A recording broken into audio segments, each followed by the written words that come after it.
Hello, everyone, and welcome to our channel. This is Caitlin and Daniel Rodriguez, aka Mr. and Mrs. LLC, and you guys in our very special series during this pandemic called "What Are They Doing?" Who are they? So they is actually going to be our network. We're going to bring to you guys. These individuals are in various stages of being successful because a lot of times when you're trying to take that first step, that first leap in entrepreneurship or just whatever venture you're looking to do, you're in the first beginning stages. Right. And you're looking at someone who's far out there, all the way out there, like a late Kobe Bryant or a Michael Jordan or like a Bill Gates. And they just seem so far fetched out there. But we forget about the middle stages, the people that are in the middle that are still learning and you can learn from as well. So we're gonna bring those individuals to you. So stay tuned, get your questions ready because the episode's about to start now.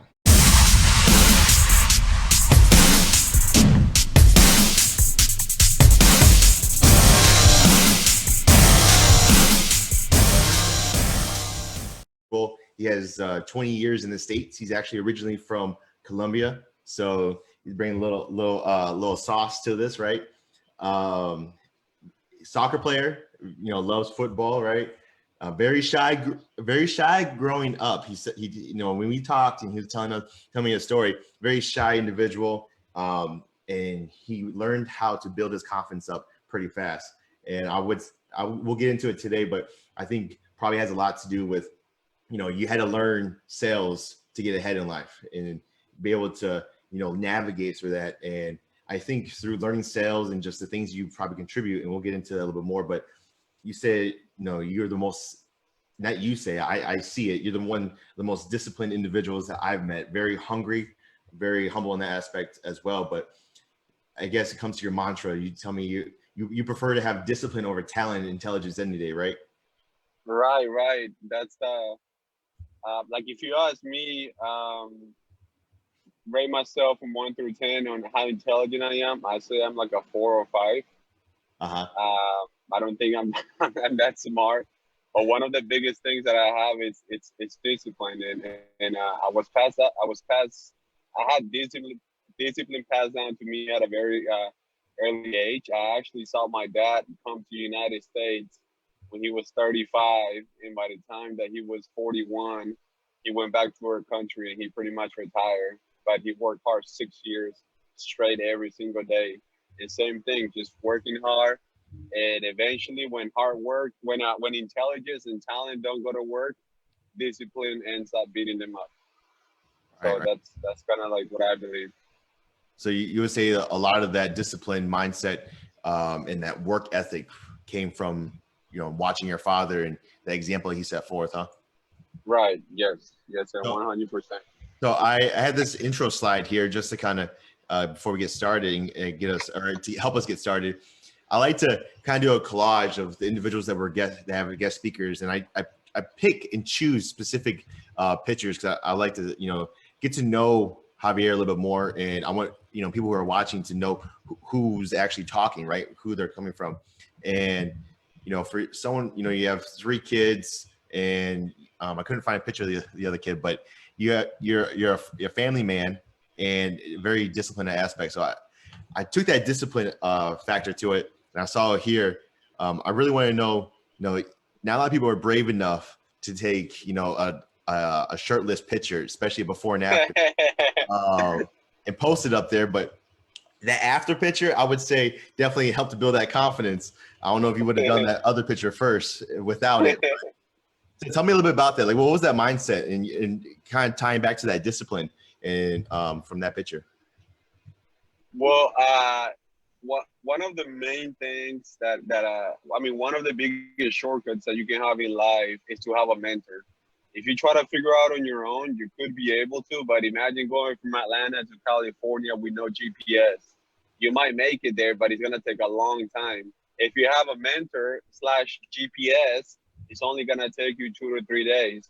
So same thing in business, in faith, in finance, in family, in fitness. And what had happened at that point in my life, my second son was born. My second kid was born, and we just kind of like went into this lifestyle of ordering pizza every 2 nights and ordering sushi every 2 nights. And that's kind of what it was for like a year. I went from like 165 to like 210 pounds. Oh wow, yeah. And you know, when you get together with someone, it's supposed to you know, get better, but a lot of people let go. Why? I don't know. I don't know if they feel safe or I don't know. But I met this one guy, my fitness mentor. His name is Alex Martinez. He's actually a bodybuilder, and he got me into a diet plan. And in about 3 to 6 months, I lost like 45 to 50 pounds almost. Wow. And I've been my weight's been between 165 to like 180 over the past like 2 years. So You've yeah, been able to maintain it, right? yeah. Absolutely, man. That's awesome. You definitely build a habit, and I think before that, you know, it helps to start to build that discipline. Because if you didn't have that discipline mindset before, would you think it would have been as easy to jump in and you know, say, hey, I have a goal and I need to get healthy again, and be able to actually stay committed to this? To that? Definitely not. No. Definitely not.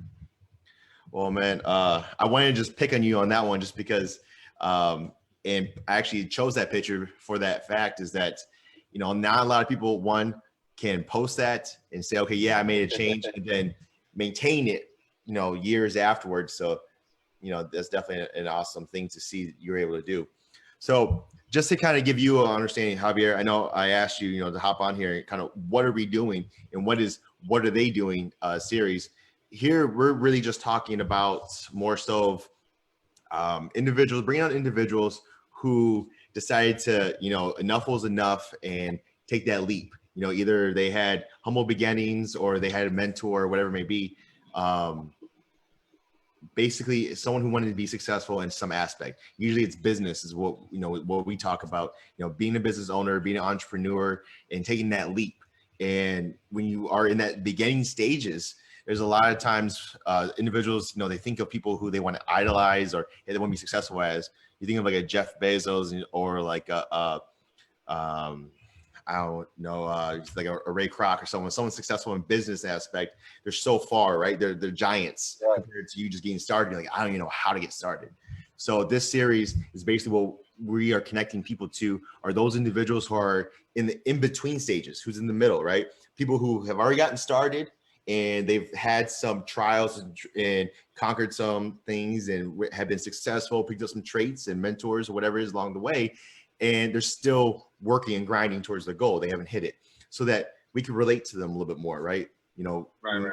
we both were sitting next to each other. You wouldn't know, you know, how successful you have been in your different areas that you've experienced what being a business owner actually is and what you do.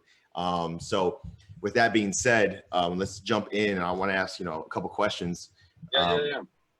First question really is, you know, happiness would be something that the majority of us would say is very important, right? So let me ask you this, are you happy right now? Would you say on, you know, being an entrepreneur, being a business owner, the path you're taking? And if you're not, or you are, is there anything that you would change currently? Man, that's a very good question. I'm I'm uh, I'm 1,000% happy right now. I'm the happiest I've ever been in my whole entire life. And if you want me to elaborate on that, I can elaborate on that on the reason why I'm happy.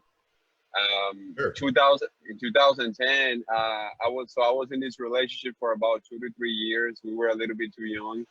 Uh, she left me in around May or June 2010, and I went in a down spiral.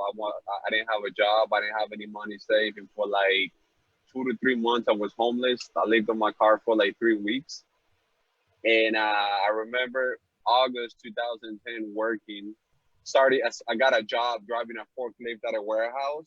And that day, I made the decision that I was never gonna wake up without any food on my fridge or without any money on my pocket. I didn't care what I had to do legally to make that happen, but I was never gonna let that happen.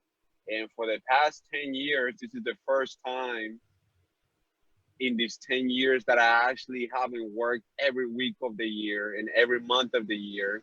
And I still have worked some right now, but I've been enjoying a lot of time off with my kids. And And this is the first time that I've ever stopped working. But in the past 10 years, I always had doubt in my mind of whether I was doing the things right or not. What do I mean by that? I was always living between my, I was always living a good lifestyle, always saving more money than I'm expending. All my buddies were driving BMWs, Mercedes. All the people that I worked at, sales jobs that I had, were driving like nice cars, nice clothes, and I just kept on saving and investing my money. And for a second, I thought, man, am I gonna die tomorrow and not get to enjoy my money, or somebody is gonna take my money later on? Well, I realized that material things wasn't my happiness. My happiness was waking up one day and having food in my fridge, having a home to live at, my family to be healthy, and the main thing, for my kids to not know what the heck is going on in the world, for them just to be kids. Right. And that's why I'm really happy, man. My kids wake up, they go to a lake one day, another day they go to the river with their grandparents, they play on the yard every single day, they eat ice cream every day, pizza every day. Man, like if you have to send them back to school, they're gonna be upset. And that's why the reason why I'm so happy. And I've never been this happy, because this past 10 years that I thought I was doing things wrong, man, I feel like I've done things great for the past 10 years. Right. So that's why I'm happy. It's crazy you say that, like in the middle of this pandemic, in the middle of, for others, unfortunately, a lot of people, it's unfortunate for them that, they're suffering in some area, if it's health, if it's financial, being laid off, whatever it may be. But through, taking that leap, 10 years ago in working and grinding for the last 10 years, for you, it's not as detrimental to you. It's more, you saw it as a blessing because it allowed you to slow down for a second and enjoy the little Right. things in life. That's strong. So I like how you said, 10 years ago, you came and you were like, I was a forklift driver and I was a downturn. Tell me about that transition. Well, what was that thing where you said, I'm done and I'm not going to be a forklift driver anymore? Explain to me the scenario, the environment around you where you made that transition of, I'm done with my 9 to 5 and I need to go into business for myself, or I need to grind. What were some skills, or what did that transition look like for you? I think it all starts with momentum. One of the biggest issues that people have in the world is that they'll have a job for like 6 months or a year, and then they quit that job and they're without a job for like 2 to 3 months, and they start again. The hardest thing is to get something started, whether it's a job, a business, a relationship, whatever it is. The hardest part is to get it started. So a lot of people start and stop. One of the things that I did was I started working at the warehouse just to get money to save, just to get a job, just to get a paycheck and save some money. Mm-hmm. You know what? My goal was to save. A lot of people want to save, for instance, $10,000, $100,000. But then Right. they ask themselves, what do I do when I get 10,000? What do I do when I get 100,000? I started my job making $10 an hour. They were paying me $15 an hour overtime. Okay. And then I just wanted to save $1,000. And then I saved $2,000. And then I saved $3,000. And like a few months later, I saved $5,000. 4 months into it, I was like, that gave me confidence because I had like enough money for an emergency. And I went from doing that to having a job. They offered me a job making $15 an hour in customer service Okay. at a company. And I took that job. And that year, I saved like $30,000 that year. Wow. So it gave me more confidence. And then, when you have more confidence, I got a better job in sales doing telemarketing, outbound calling people. And age 24, 25, I crossed $100,000 in income as a W-2, which is not a lot, but compared to like the average human being, that's a lot. And that was around 25, and I never had to look back anymore because I never stopped. This is the first time that I stopped, so it's gonna be interesting when we get back here and get back to start working again. But the main thing was that momentum. A lot of people want to save a lot of money, but it starts just with one step. Once you get one step, you make it to the second, to the third, to the fourth. And then money is not everything in life. I don't believe money is everything in life. But when you have a lot of money for an emergency and you have money working for you, and you have tax advantages, trust me, any other situation that comes into you is gonna be easier.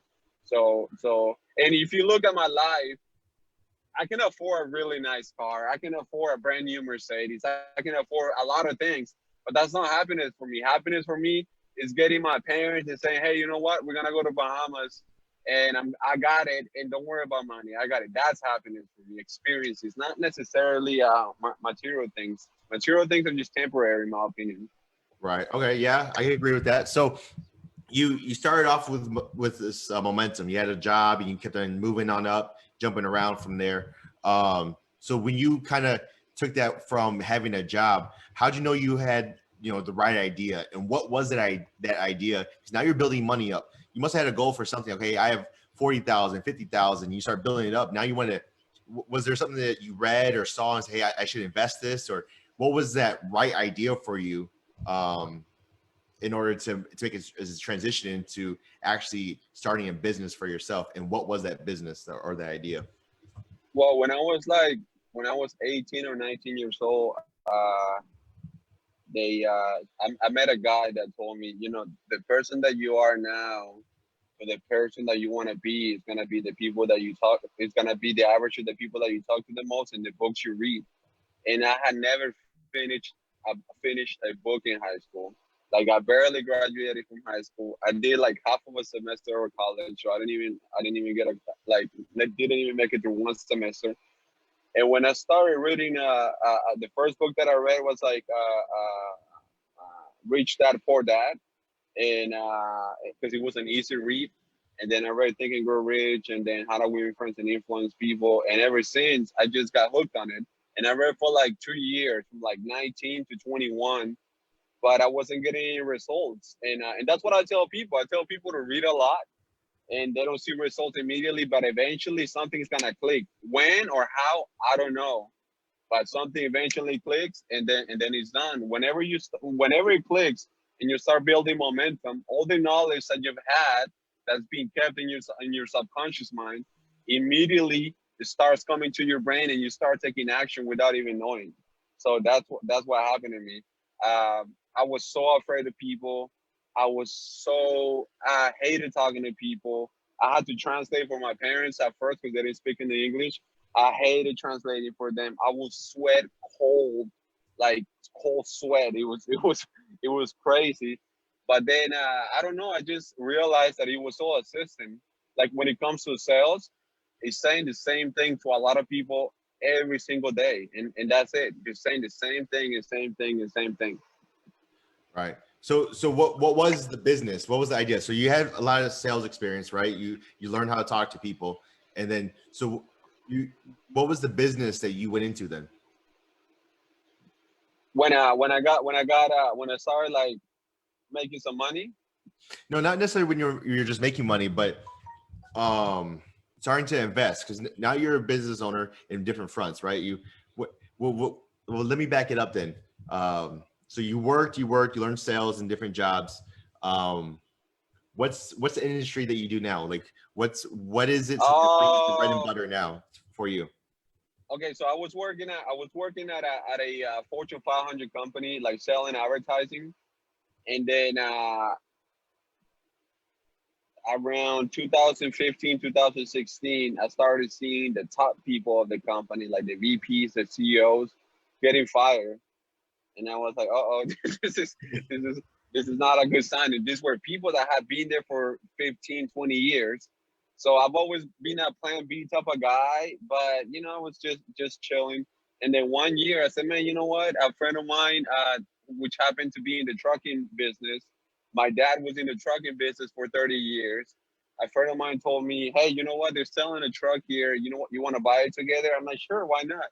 And it was like $50,000. We invested in the truck together. For like the first year, I made like maybe like $25,000. Not a lot of money, but it was part time, and I wasn't doing anything. And when this thing happened at my job, where they started letting go of the big people of the company, I decided to go just full time with the trucking business, and that's what I've been doing for the past 4.5 years. So you still have the same truck you first got, or did you reinvest? No, No, I sold it and I got a newer truck later on. Right.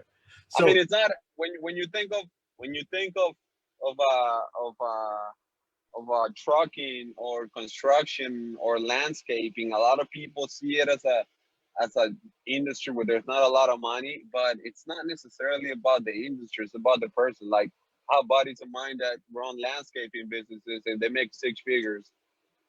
All their buddies that run construction businesses and they make six figures. So there's a lot of misconception in that area as far as the money. right.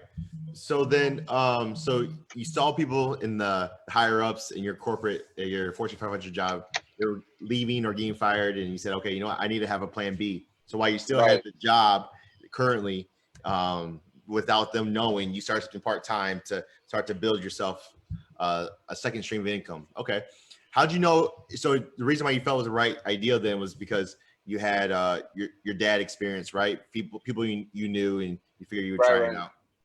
Okay. So were there any, I guess, doubts when you make that transition, even if it Oh was yeah, man, you have doubts all the time, and the way I see it is, if you have a goal, you just gotta put it out in the air, and you immediately put it out into the universe, and you're immediately gonna start attracting people and books to your life. That's the way I see it. A ways to get it.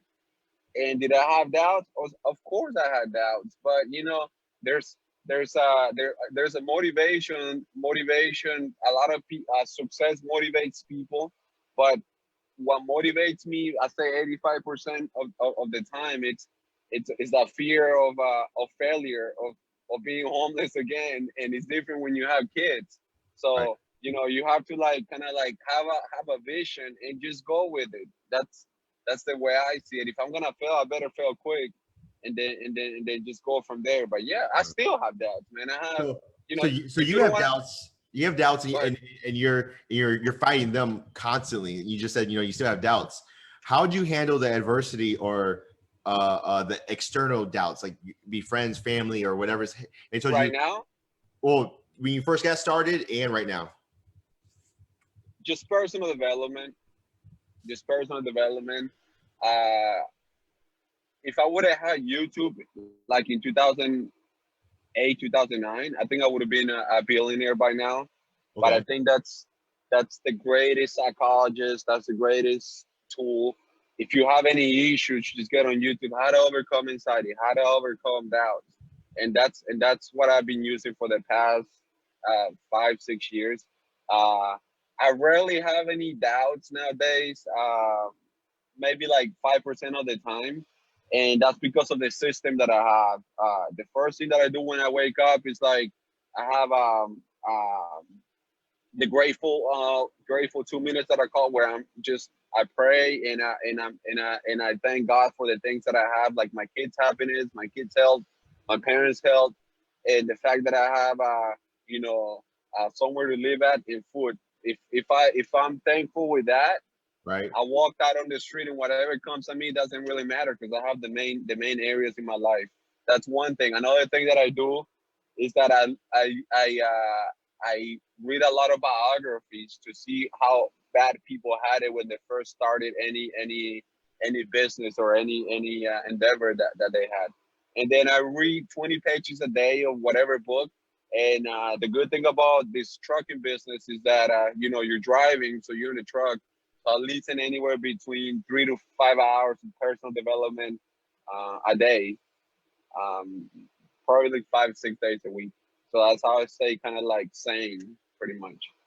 Okay. So you fight it, right? The external doubts and people just kind of making comments of, hey, are you gonna make it? You're not gonna make it, or putting doubts. You fight it by protecting yourself and defending yourself, Right. saying, okay, I'm not the only ones going through it, and doing more self development. That's powerful. I know that, like, there was a saying, and I always come back to it for sure. Is like, you know, diamonds are formed by pressures on the outside, right? But yet pipes burst from pressure within. So if you can withhold or withstand the pressures, and you have all the pressure from outside, you're hardening yourself, you're building yourself, and eventually you're going to be a diamond in the rough. But if you, pipes, if you just you're not self-developing like you're saying, and you would bust from the more so from the inside out. Okay, no, I like that. Right. So you made that decision, you prepared yourself, and now you know that's your business. You know, you are in the trucking business, transport, logistics. But if you don't work and if you're not driving and stuff like that, you know, you're not making money per se, right? Unless you find a driver to hire. What are some things that you've were challenged with? Are you looking to build a team in there, or are you looking at other areas to build passive income? I don't necessarily own a business. I'm more like self-employed right now. If I get a driver to drive like my truck, that means I'll have a business, but it's too much risk because I put my truck is worth about $100,000, and I get somebody to drive my truck, who's not responsible. They're gonna mess it up, and I could easily lose $30,000 or $40,000. Right. There's a lot. I know a lot of. I mean, in this country, if you have good credit, you can buy 20, 30 trucks. The issue is not the trucks. The issue is finding the responsible people to drive the trucks. And the reason why I think it's hard is because the business system doesn't. It's not. It's like, you know, you're the owner and you have the employee. It's hard for the employee to become the owner, so there's no motivation. Their only motivation is a paycheck. So Right. that's why I had to start looking out for a plan B, and that's where I got into this industry where I met you. That if I was gonna start up another business, it was gonna require money, time, failure, dealing with people, maybe shoplifting, maybe licenses, maybe all this crap. And then you look into the insurance industry, and none of that stuff. All you have to do is put a few $100s for a license and just invest some time. The time that you're investing, you're learning a financial education. You're getting surrounded by people that are trying to get ahead in life too. So it's a good network of people. And you also get training that builds you up to do whatever you want to do in life. It boosts up your confidence pretty much. So Okay. to answer your question, in my current business, you know, I'll make six figures, but I'll never make like $1 million a year running this business. I Without could, but it's gonna be a lot of stress, like like a lot of freaking stress. a lot more risk. So it Right, sounds like there's a lot more risk, a lot more, you know, hey, I gotta insure another person and find out, make sure that they're reliable and that they're not going to try to jip me or steal from me or whatever it may be. And right. you're I more, mean, any business that you start up a restaurant, you have to deal with landlords like a year's worth of rent, and maybe they shut it down again, and then you're done. Your server doesn't come, the cook doesn't come, the bartender doesn't come, the food went bad, the alcohol is bad. That's too much to try to make less than $100,000 a year, if that. It's, I just believe that the perfect business is the business that you don't depend on a lot of people as employees. Now, if you depend on a lot of people as business partners, it's a different deal because they have a motivation to do well.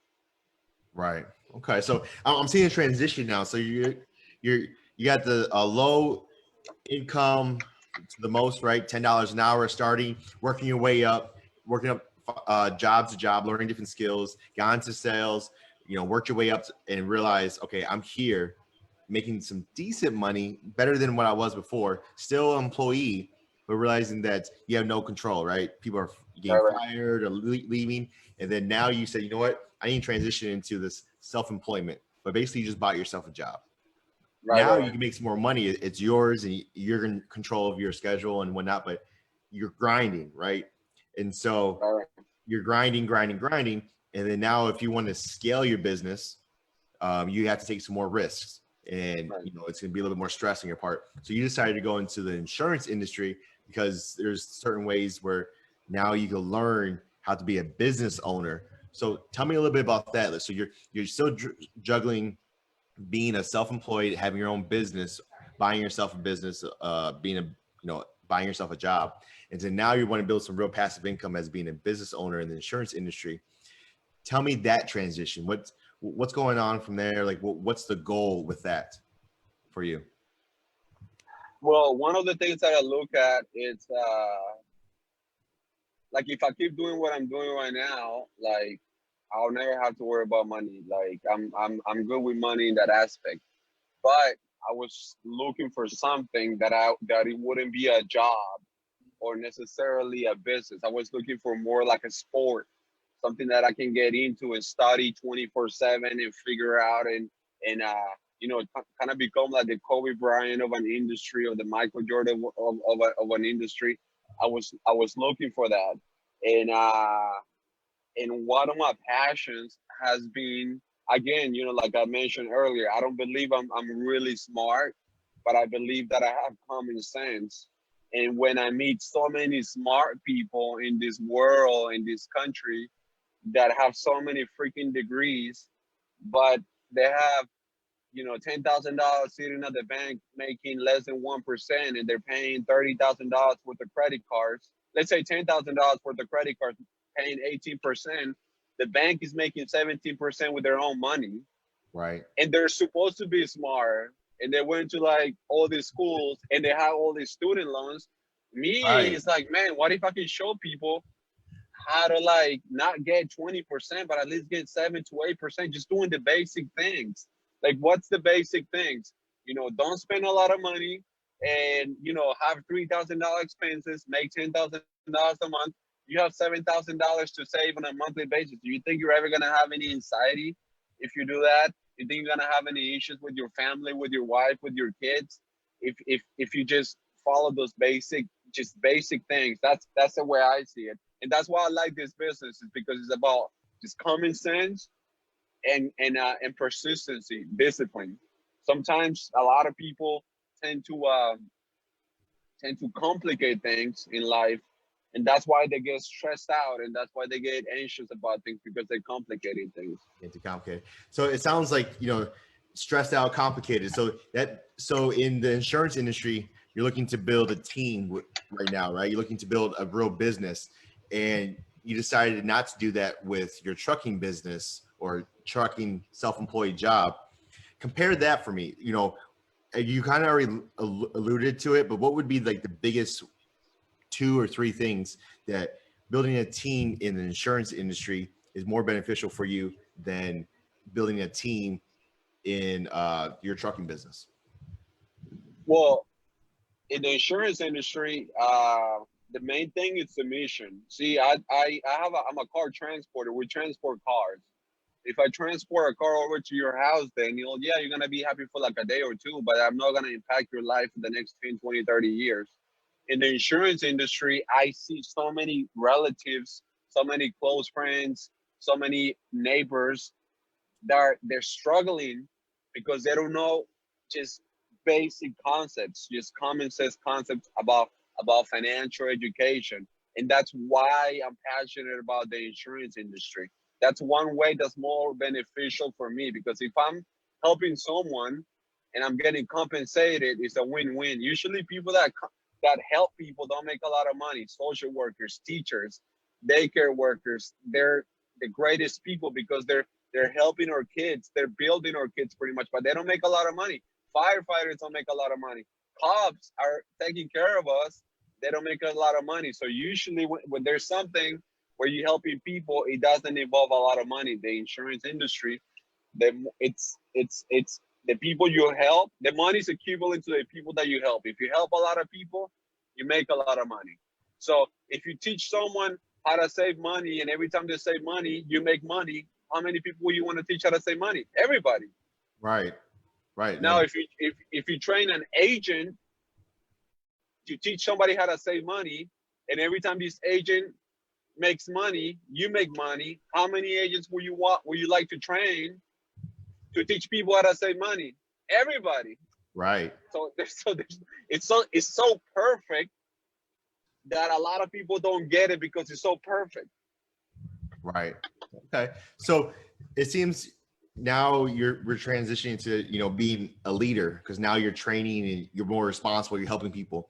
So, what are some things you work at to build that confidence as a leader? Because, for a while you've been taking care of yourself, right? Yeah, you have your family, obviously, but now you're responsible for multiple people in multiple families. What are some things you do to help you build that confidence? to become a leader? The main thing that I do is research. Um, look, you're like, what the heck? Research, and I'll tell you in a second why. See, my dad was the leader of hang on, let me switch my AirPod because this one's dying. Can you hear? Yeah, I can hear you, but I think it's your phone. Okay, can you hear me now? Yeah, I can hear you. I can hear you. So my dad was the leader of our family until I hit like, until when we were kids. But eventually you grow up and baby boomers, they're not that aware of technology. So you don't necessarily have to be a leader of a business, but the main thing for me is that you have to be the leader of your family. And why do I say research?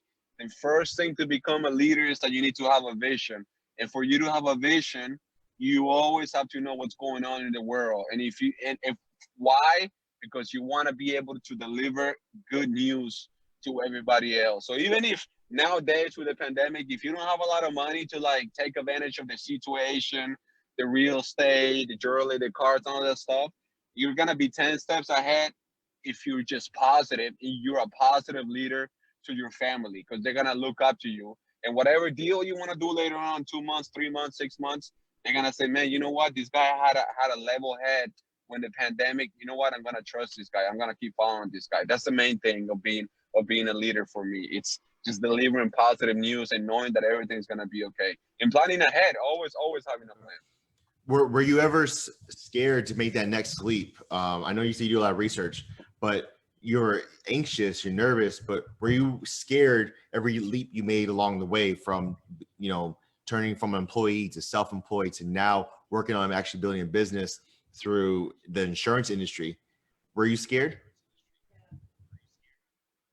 About getting into the business, or you talking about are we still talking about Not leadership? leadership. I'm moving away from that for a second. I wanted to know, like, it seems like you want to help a lot of people. So what I'm curious on is for you personally making that transition. Was it more of you being scared, or let me rephrase, I guess. When you transition from each step of the way, each process, were you scared? And what I mean is like from going from an employee to self-employee to now learning to build a business. Was that transition scary, or did you just ignore it? Yeah, well, I'm scared 98% of the time, man. I'm scared right now to speaking. Like I'm always gonna have fear because I'm an Aquarius. That's my personality. I'm afraid. I'm afraid of people. I'm afraid of doing things. But I had to realize, or I learned this along the way, that there's systems for everything. So it's not like I'm selfish if I say I'm scared and it's me. That's being very selfish. What do I mean by this? That if something has ever been done on this earth, it's because of a system. Somebody had a thought to be able to accomplish things. So when I realized that if I was scared, it was because I wasn't following a process. I wasn't following a system, or I jumped out of my routine on a daily basis. I have a routine, so I'm not scared. Every time I get scared, I got like anxiety, like anxious thoughts. Boom, the solution immediately hits me. Hey, relax, man. Your kids are fine. Your wife is fine. Your money's fine. Your parents are fine. I immediately jump into like grateful mode. But it's all about systems, in my opinion. So yeah, I'm scared, man. I'm always gonna be scared, but I'm more scared of staying at the same place.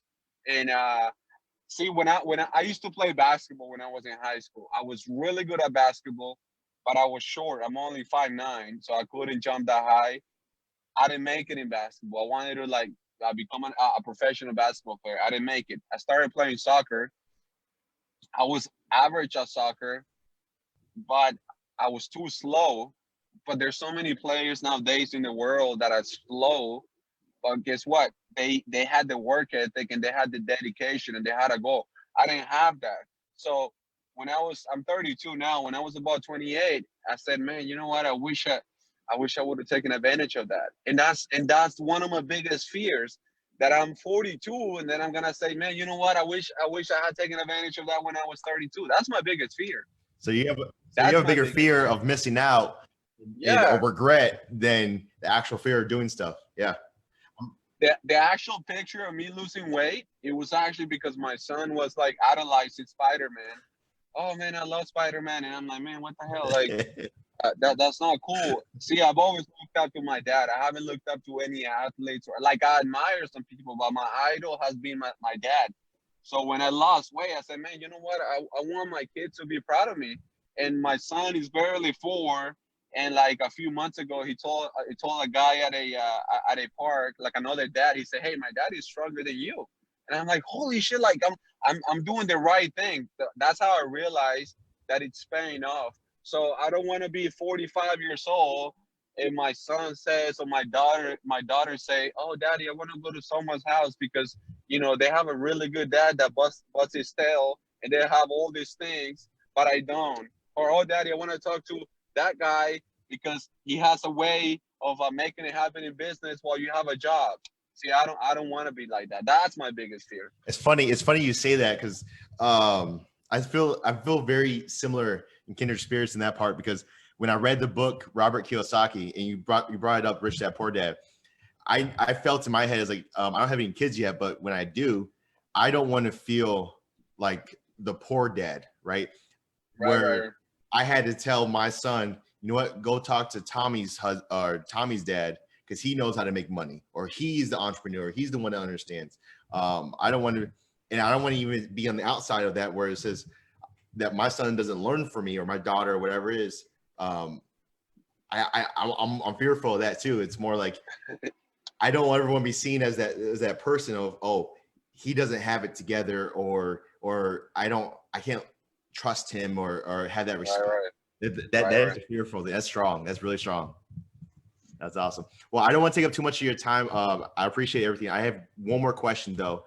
If you could have one piece of advice to give to someone who's either watching or who will watch this on the replay, that's just starting out now, especially right now, we're still in the middle of this pandemic trying to figure out stuff. People might be scared, frozen, not sure what to do. Or there's those individuals who, hey, I know I need to do something, but I don't know what to do.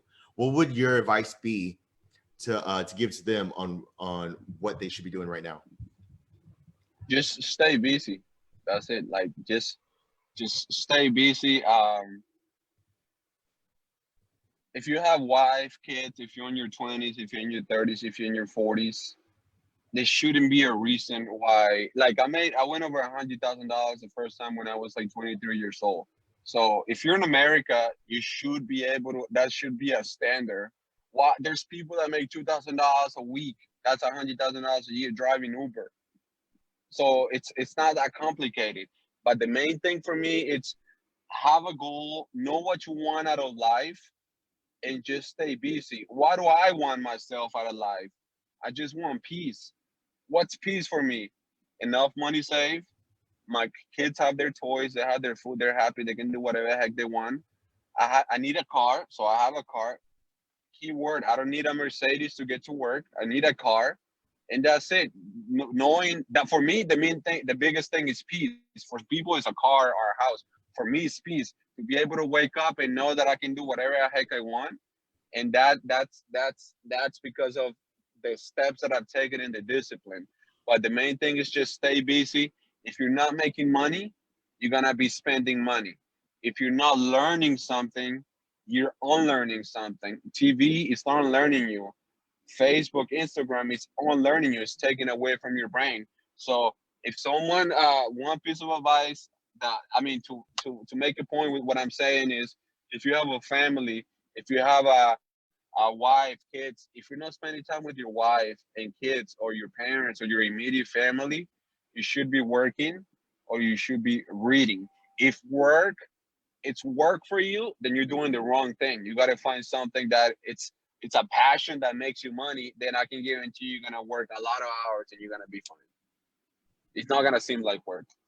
Awesome. That's awesome, man. Well, I'll want to say thank you again, and I appreciate you, especially for being on.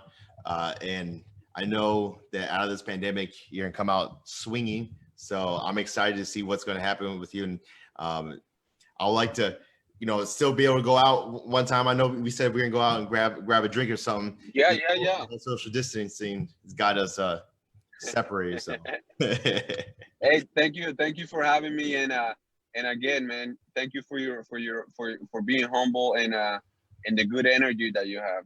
Like I said, I'm not trying to put down all the engineers, but I would have never thought that you were an engineer. More, I thought you were like a psychologist or something, because you have this way about you that you're very good energy, very smooth. So thank you, brother.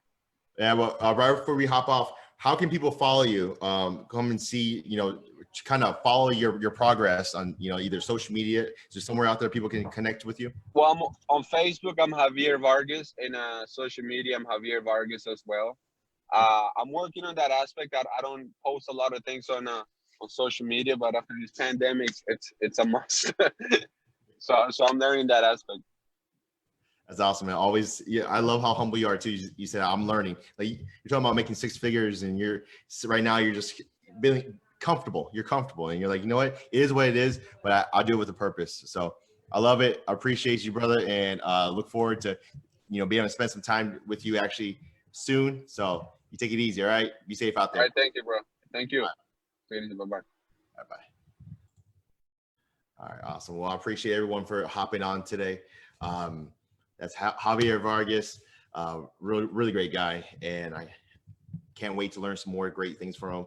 And what he just kind of talked about, and it was real short, but at the same time, I don't know if you guys are taking notes, but some of the nuggets that I definitely picked up was that you can't let the pressures and the fears outside of you be more than what's inside, right? I don't know if I said it. It sounded better coming out of my mouth or coming in my head, but basically, if you can withstand the pressures outside, right? Build yourself up with the inside and be okay with the pressures on the outside, you become a diamond, right? I said that when I was talking to him, but it's so true, and you can see it from Javier. He's just worked, grinding, and every step of the way, he's had to take a scary step, a scary leap, but it's played out for him. So I'm glad I hope you guys picked up some stuff, and I hope it's helping some of y'all who are following. Where if you find yourself in that position where this pandemic has kind of hit me, but I'm not struggling, but I know I gotta make some changes. Then definitely, Javier is a great guy to reach out to, especially if you get connected with him. This time, Caitlin wasn't able to hop on this live interview with us, but don't worry, you're going to see more of Mr. and Mrs. LLC. So tune in next time. We're going to be doing a lot more of these lives, so keep a lookout.